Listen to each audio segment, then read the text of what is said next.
a murderer who got out of prison and became a blogger. Black Angel or Alexander Vasiliev. He was born on March 31, 1958 in the territory of the Sumerlinsky district. The family had many children, and in the 60s they moved to the Krasnoyarsk Territory. He showed no interest in studying, although his teachers described him as a student with mediocre mental abilities. The man studied at school No. 9, then entered a vocational school, became a tractor mechanic, and then married a girl who later bore him 2 children. And then he began to show some kind of increased sexual activity, began collecting photos with pornographic content, and later, a friend came to visit one of the daughters who was 5 years old, and his wife caught him sexually harassing her and immediately contacted the police. The man, of course, denied everything, but he was imprisoned anyway. His wife completely restricted his communication with the children. He served his sentence in the Republic of Caucasia, and there he was ranked among the lowest caste of the prison hierarchy.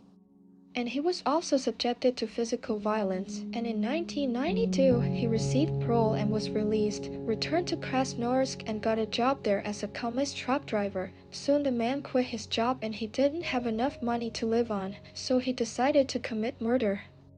In local newspapers, the man began to find ads for the sale of furniture and various appliances. I chose mostly women and pensioners. He came to them under the guise of a buyer, and then committed murder with extreme cruelty. He strangled her, taped her mouth shut, and beat her. The first pensioner survived. She was found half dead with her mouth taped shut. Subsequently, she was unable to identify the perpetrator because she did not remember anything. After making sure that the person was definitely alone, Vasiliev could even live in their houses for several days, eat their food, and use personal hygiene products. He was also so bored with being elusive that he even started leaving notes, signing himself as a Black Angel. There is this information in the documentary about him, but the investigators actually say that this did not happen. And from the crime scenes, he simply took some absolutely non-material items and very small amounts of money. After committing several murders, he decided to get a partner, and he chose Nikolai Tagnerico as him. He already had several criminal records and he was a long-time robber. He agreed, and Vasiliev shared with him that he wanted to purchase a firearm, but the man already had a sawn-off shotgun. But Nikolai was unaware that the man was killing his victims, and when the first crime was committed, he was just shocked when Vasiliev ordered him to kill a man. He said he would not do it, so he handled it himself. That's what it says about where Nikolai is. At first, only Vasiliev committed the crime. Then he caught Nikolai to his apartment. That's what he saw there. Everything in the apartment was turned upside down. I saw a woman in the hall. She was sitting on the couch, unconscious. The head is broken. I've opened the closet and took out a grey leather raincoat. Vasiliev checked everything there himself, said that there was nothing. Well, no, not really. He said, let's get out of here faster. The woman stirred. He said he was going to leave her. So what are we going to do? Alive? I told him I couldn't. I wouldn't lay a hand on anyone. Then he said, let's be nice, Kolya. But I didn't. He strangled her, despite the fact that Nikolai did not like it. He continued to commit these crimes with Vasiliev anyway, and one day when the men were sitting and drinking, Vasiliev reached under the linoleum for money, but he did not find it there, and all suspicion fell on his partner. The men quarreled, and Vasiliev hit Nikolai on the head, but left him alive and left his apartment forever. But Vasiliev did not stay long without a partner, and therefore found a new one, Evan Chigalikin. He didn't have any money, not even a place to live. Together with him, Vasiliev robbed a cottage, stole cars.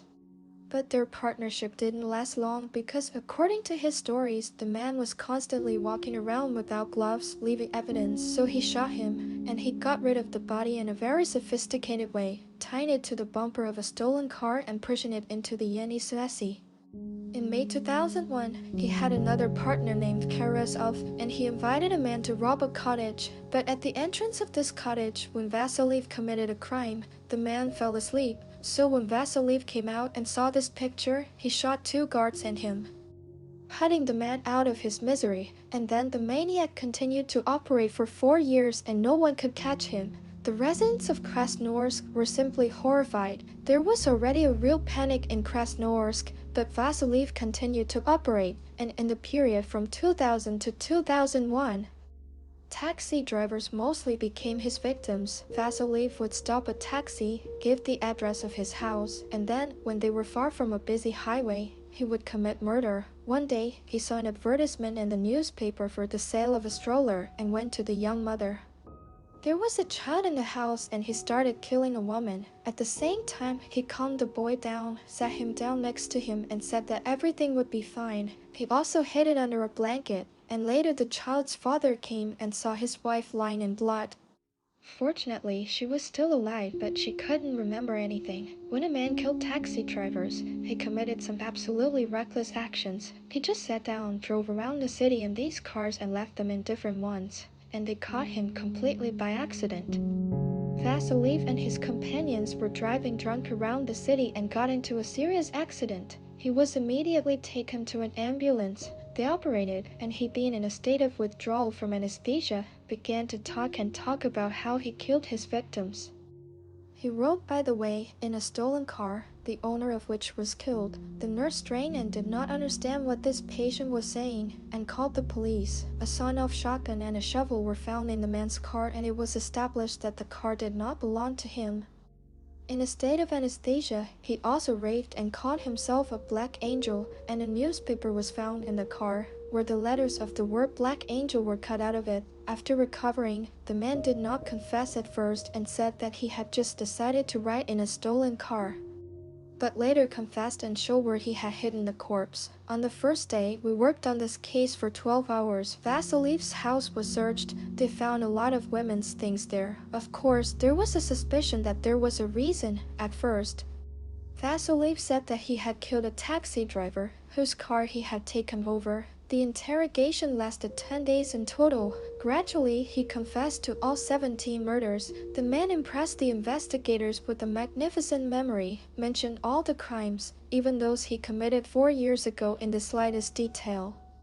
There was no sexual connotation in his actions. All the murders were the same. He took everything from the victims, even that which had no material value. Even during the interrogations, Vasiliev admitted that he believes that there are socially disadvantaged segments of the population, and they are superhumans, and he belongs to the second category. He demanded that the investigator be given the nickname Black Angel. He claimed that he put out of the suffering of those people he killed because they belonged to a disadvantaged segment of the population. During his story, he also mentioned all his 3 partners, and the first one, whom he left alive, was quickly found and given 17 years in prison. His only request was to come to the registry office so that he could marry his woman, and the wedding took place in a circle of police officers.